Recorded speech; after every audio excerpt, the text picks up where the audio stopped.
Hello, Facebook. Steve Patterson here, Wind and Raven, name of my company.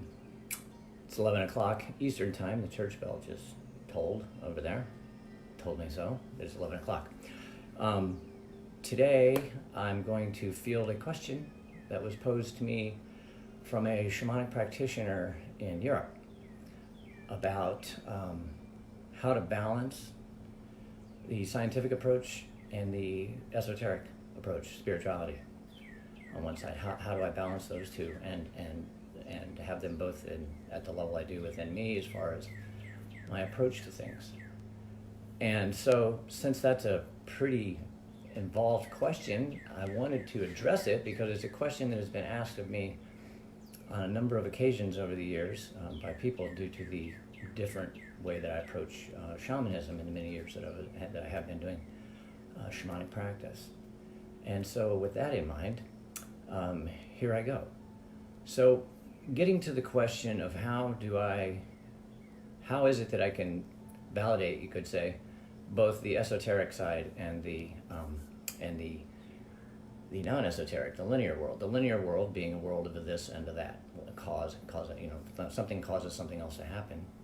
And then the non-linear world, the esoteric or the spirituality, that side, are things that don't really end in a hard fact, in an actual answer that still has an unknowable quality to it. Whereas on the linear side, it would have an answer ultimately. You have things like math, science, which can be demonstrable, which can be proven, right?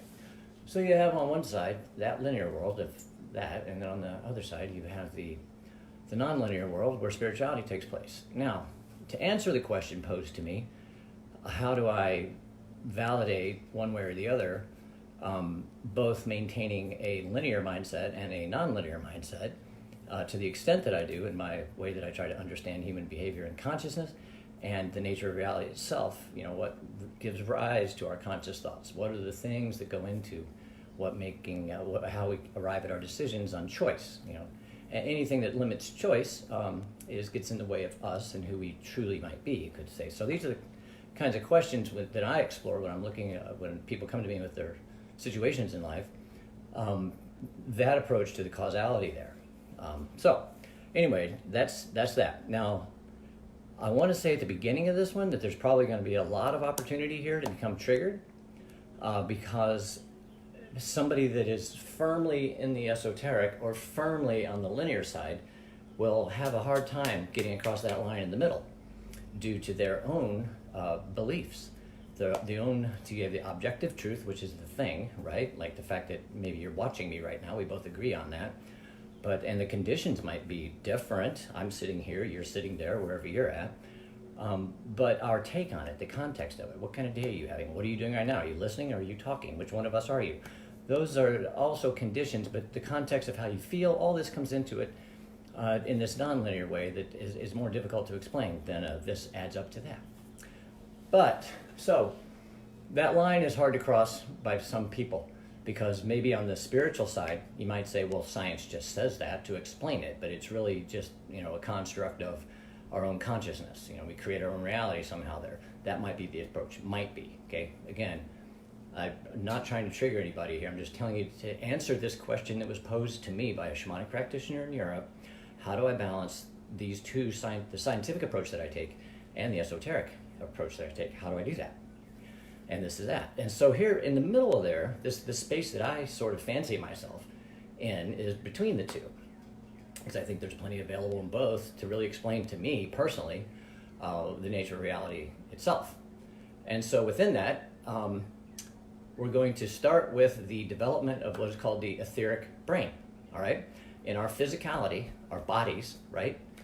That in our brain matter, there are certain areas that just simply, 90% of our mind we never use, called our subconscious. Well, we use, it's not in conscious thought. 10% is in conscious thought. The subconscious, that's where all those bones at the bottom of the ocean that I talked about in one of the other videos, that's where they go. Those are the things that happen to us through our lives. That's where our memories are stored, in our hippocampus and all this stuff.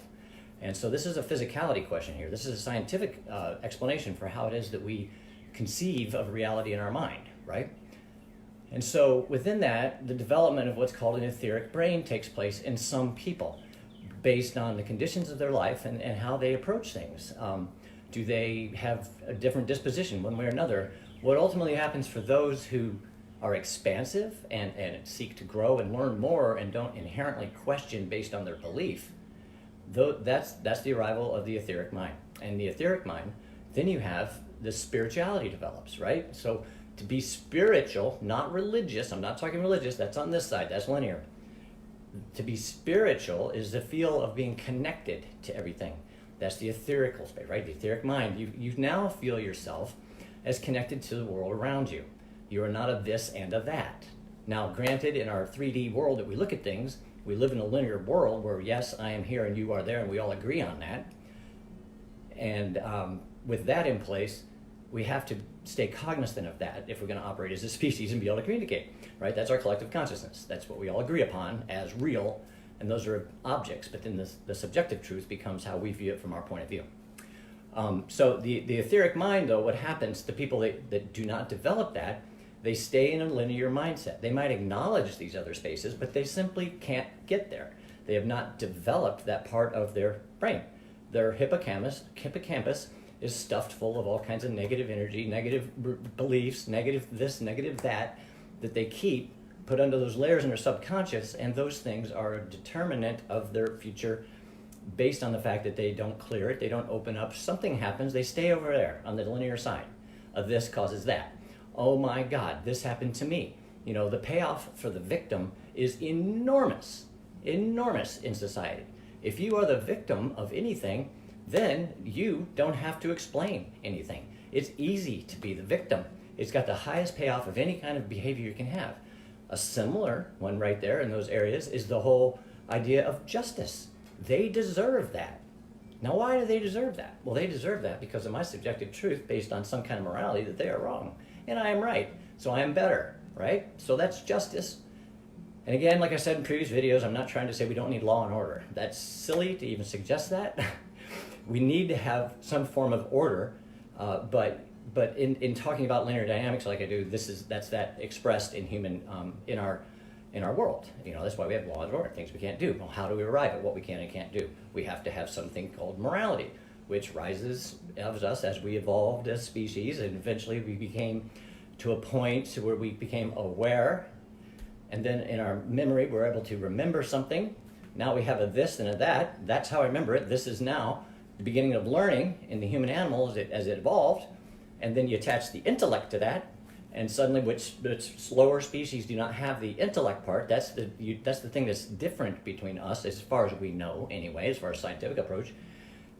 So with that in place, now you have a linear mindset born into the human species, because everything's a this versus that. We learn, we light fire, it cooks food, blah, blah, blah, all the way up to today, right? So all that's a linear process of evolution of human consciousness. And as it evolved, as it became from the cave or from wherever, they needed, communities got together, you had to have these things, right? So that's where morality comes from, because somewhere along the line, the sort of more indigenous approach to things, say a more etheric view of the world, the etheric mind's in full blown, they're connected with the world, they're connected with nature, they're connected with the stars, they're connected with the universe. Very same thing across all indigenous populations, if you go back far enough in time. Basically shamanism, right?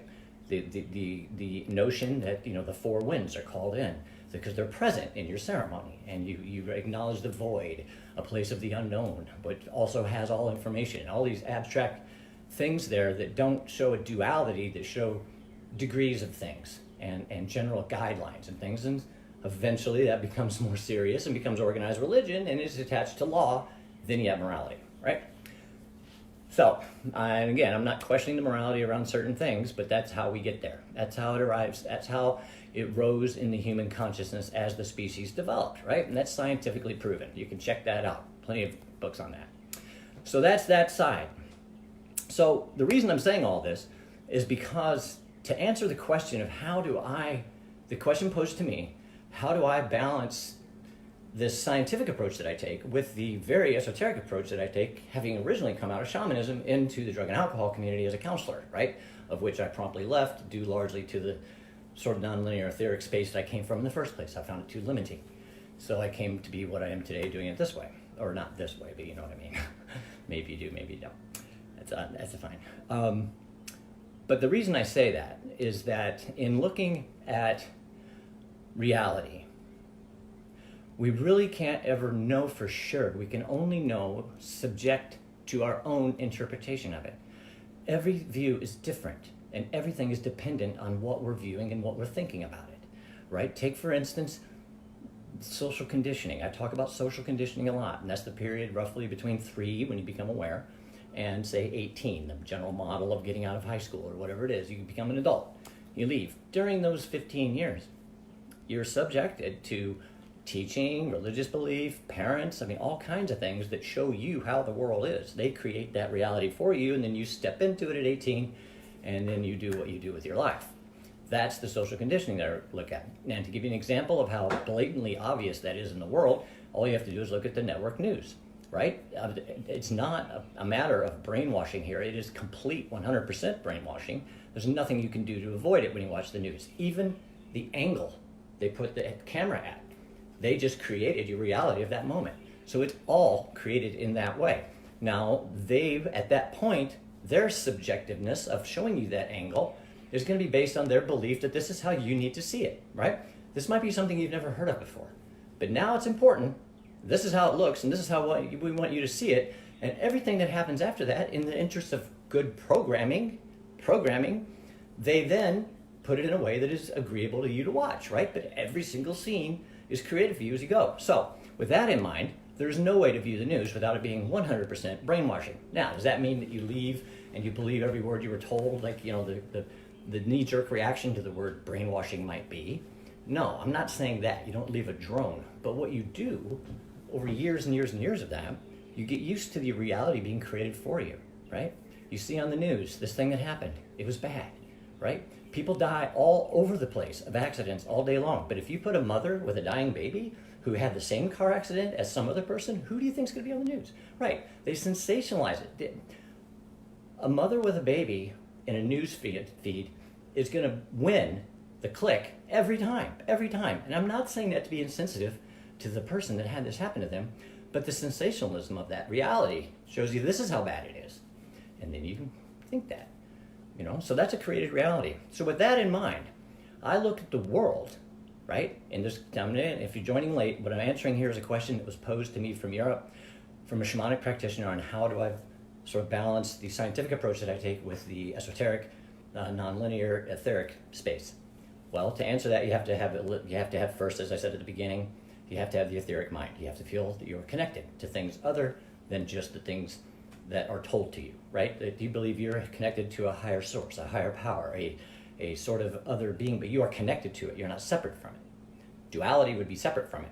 You are the son of is separate of it. You are is one, right? I am. You can just finish that right there. You don't have to say anything else, not even universe. You can just say, I am, and that's fine. Because for all we really know, that's all it is, right? All the other things that we know have been told to us. And again, I'm not saying everything we've ever heard is right or wrong. There's no such thing. It's all degrees of and levels of rightness and wrongness within everything.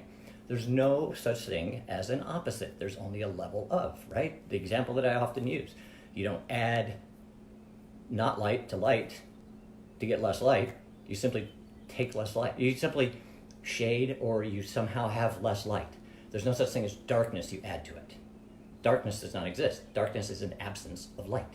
Same thing with energy. Same thing with water. Same thing with anything. There's not a not apple that you put on top of an apple to get rid of the apple. You have less apple, right? So with that in mind, there's only one thing. You could say, I'm making the jump there, that everything then would be whatever that base thing is. And for me, personally, that's the unknowable. That is something that the esoteric and the scientific community have neither answered.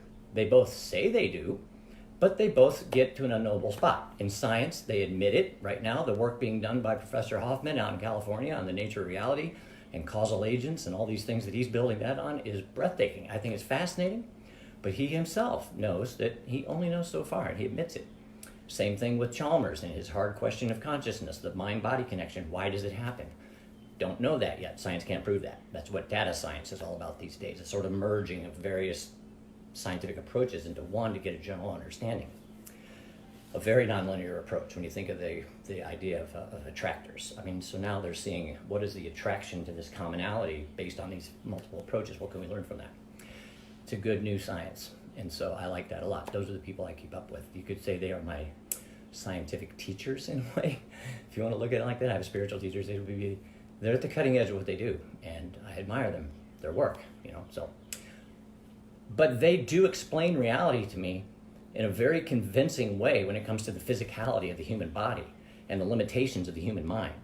And within that, when you get to things like the causal agents and that create reality itself, and that we're all basically living in a virtual world created in every moment by each of us, that's basically what Hoffman says. Yeah, definitely, if you go to my YouTube page, I have video from him and one from the other man that I mentioned, Chalmers, both talking about these very things. So you can see more about that. It's fascinating stuff on my YouTube page. I think it's linked here below or whatever. But what they do there is they give me a very real-world 3D linear understanding of how this is. And it also takes me to the point of knowing that we don't know anything. Our entirety of what we know, scientifically, our entirety of what we know is 100% a fabrication of our own mind and our own belief in what is real, right? And that includes the idea of the universe itself, right? So if you get to the point where even it's conceivable, due to this scientific approach, and they're at this question now, that there is a space that is actually larger than what we think is the largest, that even the idea of the universe is just us, right? It's all just us. Those planets and all that, yeah, they're there because we create them in every moment. That's the scientific, believe it or not, people on the spiritual side, you're probably maybe first time hearing this. That's how far and open they've gotten in science and some scientific approaches. That's pretty dang wide open right there. If they get to the point to where they know they don't even know, and they admit it, and these are scientists that are into demonstrable things that can be demonstrated to be true and factual, I love it. I'll go with that all day, because it also shows me the extent.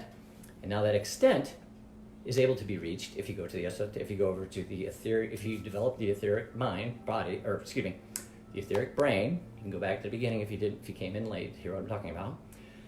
If you have that ability to have a oneness that connected to things beyond you, not a duality thing of you were created, or there is a this and a that, I'm this, but that, whatever. If you get to the point to where you're one, right, then you get to a point spiritually for myself to reach that same extent of not knowing. And that not knowing there is, well, if we go back in the earliest traditions of spirituality of the human species on Earth, right, as we know it, again, we don't really know for sure, this is all what we hear. If we go back to the beginning, shamanism is everywhere. Basically what we call today's shamanism is everywhere, of a connection to the earth in which the people and the environment are all one and they somehow work together, and maybe the trees are representations of some kind of facet of life, and they use this to explain themselves, like the Greeks even looking at the sky and the zodiac, or whoever started that. Sorry for you astrologers out there, you can comment below, get me up to speed on that. So all of that is created, right? That all happens within the human mindset. We come to these things. The very, very first earliest shamans, obviously, this was in their mind, right? Even if they were getting it from somewhere else, it's still in their mind, right? Otherwise they couldn't say it, they couldn't think it. So that leads me to a place that is the same as on the scientific approach, where they admit they don't know any further, to the unknowable at that point. So when I think of the universe as being connected, I think of the universe as inherently energy, an infinite amount of energy. And everywhere there are levels of energy. And as I've said in the past, and there's no such thing that I know of, a speck of energy never changes. There's no not energy. It's either energy or it's not energy, as in there or not there, right? But you could never really truly get to not all the way, because you'd have to have one speck of energy, if you want to say, to create any of this. So however that would be measured, and perhaps somebody's addressed that question, would be one thing, but then the extent of it would be infinite in this regard. There would not be an end. So this also gets to the idea that time doesn't exist, but we can do that in a later one. But you can see how you can get there from here. So, but for reality, we end right there at the beginnings of whatever. And in the religious world, in the linear side, you could have that being God or creation, or however it came to be in yours, or even in the Norse with Gilganap and all these other things, as I've mentioned others. Those are linear approaches because they show a start. right? So that means there was and then there wasn't. Well, if in the more shamanic view, that's sort of way, way back to the earliest times of spirituality, as we, again, have it in our recorded history, it wasn't like that. It was all one. It was all connected. It wasn't a this or a that. It was a now, always. You know, look at the way the Celts viewed all land as Celtic land, and that they had been there forever and they would always be there. So they lived in the moment. The moment was eternal, ongoing. Creation was a constant process. It wasn't an act that happened. It is an act that is happening. It is happening. Creation is ongoing. Very, very ethereal view of the world, right? They are very connected to the world. But in that space, we still have the human understanding of it, which takes me back to the scientific approach of the limitations of the human mind. So I'm good with that. I'm good with stopping there, because that unknowable is beyond the container of what I can understand. Whatever it is that even creates the container of what I think the known world is, the universe, all spirituality, all that, is still within that, right? Because it is formed out of this other thing that we don't understand what energy actually is. Now, you can see scientific demonstrations of particles of energy and all the various things, but everything is, it's just like causality. You can't get back to the beginning because everything caused something else. That's why we look at the effects of everything. It's easier to see the effects. They drink too much. They have problems. Stop them drinking. Well, maybe the problems come from some other thing further back in causality than just the drinking causing the problem. You know, maybe if they weren't drinking, they'd be beating people up. Still, stop just beating people up. Yeah, well, that's the effects. You're treating the effects. Causality also leads us to an infinite space backwards. And so then there's an infinite space forward because we can't imagine anything ever ending. So that sort of negates time. So I'm good with looking at it like that. I like it that even in the esoteric, as spiritual as I want to become in the shamanic work that I do with source, right? The source of the energy. I don't know what that is. And I won't. I can't, because the limitations of the physical mind and the physicality of which the conscious spark of existence that I am, which has always been and always will, right, is currently located in here, operating this brain, all matter, storing my memories in my hippocampus or wherever it is. I might be wrong there, scientists. But all that's in my head. All of it. And I understand that. And I'm cool with that. And I know that that might trigger some people, that I know that even the notion of God and the universe itself is a creation of our own, in our head. It's all in our head, because both places take me to the unknowable, the same unknowable. So that means I can't know that. I doubt we'll ever have an answer for that while we're looking at each other looking like this. I also wonder, will any of this even truly exist once this conscious spark is gone from the physicality of this body? These might sound like silly questions for some out there, and laugh about it all you like. I do myself at times, because I'm like, oh my God, I can't believe I actually believe this stuff, but I do. But the question was asked, as I said at the beginning, the question was posed to me from a shamanic practitioner in Europe. How do I sort of have both the scientific and esoterics to the extent that I do, both involved in my work? And that's how, because both lead me to the same unknowable space. And therefore, the more I can learn from both of them, the better I am as far as not shutting off any available information that might be out there for me then to take with as I choose from it, because everything else is programmed into us. Just turn on the news and you'll see that. Every scene, exactly the reality you want to see. Same thing in our mind.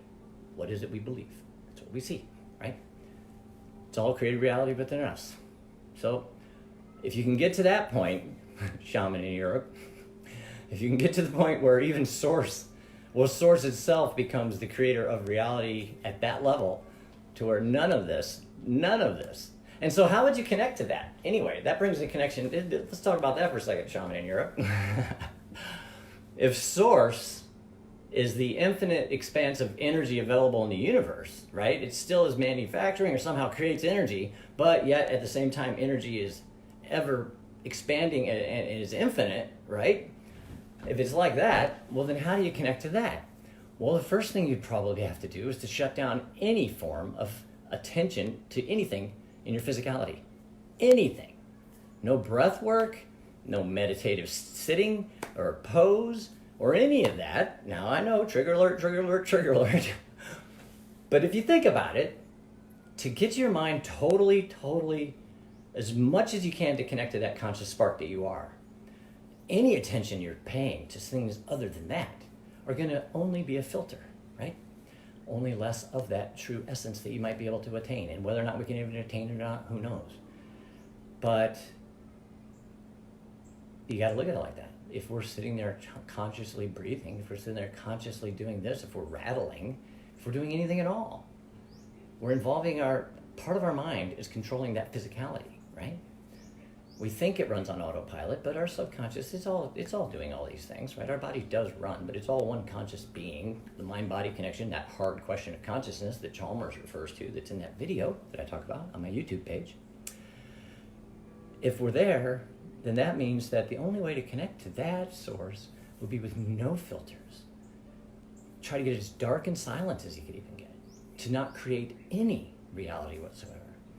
That would be a very hard space because our mind wants to constantly go and think. That internal dialogue wants us to believe in something. It wants us to validate it based on what we've already seen, right? These facts. We're creating our reality as we go. So, it's a interesting question, no doubt, how to balance science and spirituality. And again, spirituality to me does not mean religion. That is different. That is the same basically between, I guess, common sense and law. Spirituality and religion. One is organized, defined, rules in place, punishment. So, sorry if that triggers anybody. I'm not judging anybody whatsoever, but from the scientific approach that I take, that's the way you could look at it. The spiritual way that I look at it, there's also a lot of traps there. We can get too attached to that we know because, oh my gosh, we know this whole system of that's so intricate that it's ridiculous and yes and all these things, and we just love that because it's so neat and nice and all that, but again, it's all in our head. So I hope that resonates with you in a favorable way, and that's all I got for right now. I can't read the comments below. I've only so far had one negative comment. Well, they actually addressed my physicality. They had some comments about that, which I thought was an interesting take. I guess they either watched it or didn't watch it, but who cares? Anyway, that's all I got. Like and share, please.